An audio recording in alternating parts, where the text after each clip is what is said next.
Why is it that guys, when their woman is talking to them about something, why do they not make the effort to resolve the issues? And this is what he said to me, and I thought it was very, very profound. I'm going to read it because it's long and I can't remember it verbatim. Okay? But what he said was, men will not acknowledge fear a lot of the times. And I'm guessing because it makes them feel weak or make them seem weak or something like that. And he said, but instead, they will manifest it in anger, control, in fear that the woman would gain control over the situation of her life and leave. And he also said this, come on now, because this is good. Unresolved issues keeps her engaged in the relationship. But if she gets the answers, they fear that they may gain their own strength, find their voice, and gain self-control and leave the relationship. So they keep you there in a state of unresolved to keep you in the situation. I thought, why do men cheat? Well, why do men cheat? Men don't need a why. At least that's what we've been told. Men don't need a why. At least that's what we've been told. Listen, men are primal creatures. We can cheat when the wind blows. Not true. Some men have been raised in an environment where they're loving and they understand the values of being, committed to one person. But for the most part, a lot of guys out here, they don't need a reason. I don't believe it. You don't believe that? No, I don't believe that. Okay. I have a theory. What's your theory? I got a theory about this. Talk to me. Okay. I think that this is a society thing. Oh, you can tell me, we got these things from the cavemen and they ate raw meat. Do you eat that? No, you don't. It's called evolution, people. Evolution. Honestly speaking, if your credit is A1 and somebody else's credit is like trash, that's almost like a deal breaker for real though.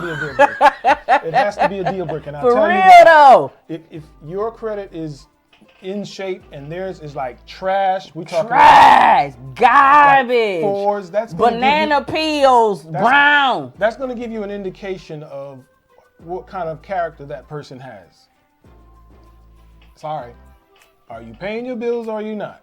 You get what I'm saying? Now listen, I understand everybody gets into a situation.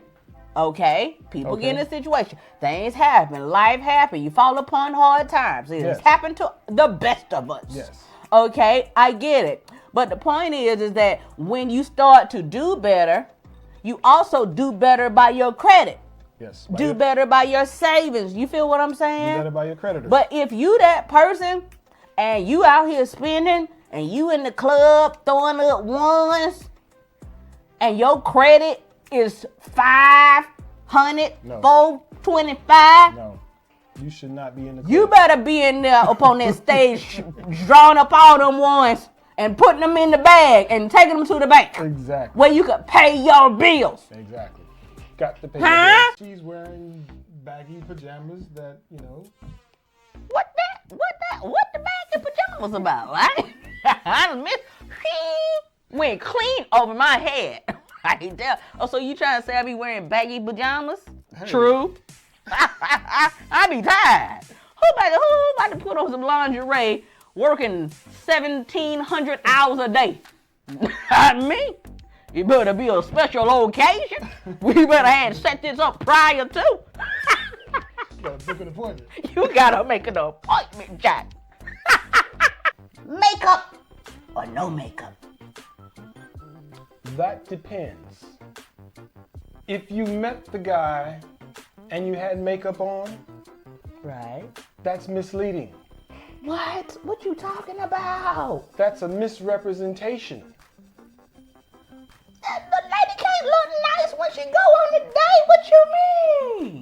cannot introduce yourself with makeup on to a guy and then later on let him see you without makeup and expect him to feel the same way. Are you serious right now? Sorry, ladies. You have to, I am really stunned by this. Over time, you got to ease a guy into that. You can't just break out into the raw face automatically. You got to ease him into it. Wow. So would you prefer that she came barefaced as opposed to no makeup?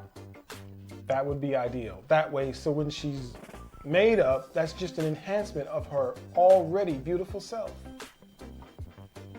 Why, when a man cheats over and over and over again, why is it that if the lady seeks revenge, he can't handle it?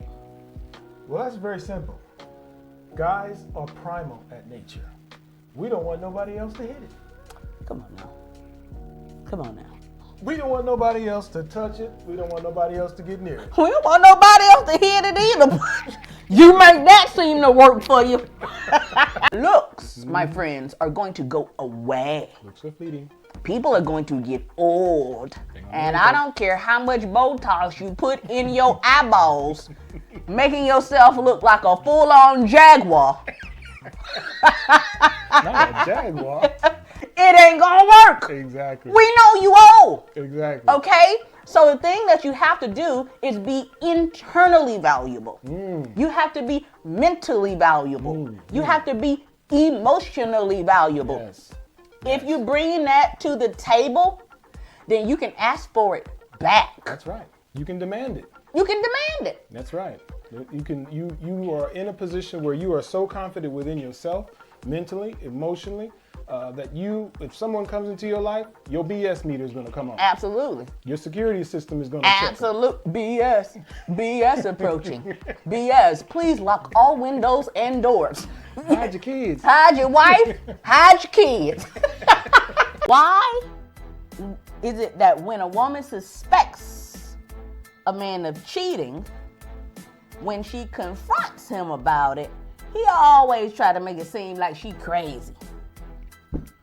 Well, we've been trained to, deny to the end. What Kung Fu master taught you that? I just want to know. The ladies want to know. Okay? Not Rolling Stone. Exactly. It really does prevent you or keep you from reaching your fullest potential. You worry about what someone's going to think. You worry about what someone might say. And it's usually just it's an internal thing. It's really nothing real. It's nothing tangible. It's not something that, that's out there, that's, out in dark forces that will prevent you. It's really ourselves that keep us from reaching our potential because we're afraid of what people might think and what they might say. Absolutely, because here's the thing. Because somebody says something to you about something that you want to do that's not positive, will that stop you from being able to do it? No, it won't. So we're not going to have them have that kind of power over us in that manner. But let me just say this real quick. You can use criticism. Yes. For your benefit. Yes. Okay? Everybody wants flattery. Everybody wants, it feels good. You know what I mean? It feels nice to be flattered. Sure. People to say, oh yeah, that's an amazing idea, or you look fantastic. Yes. But here's the thing about flattery.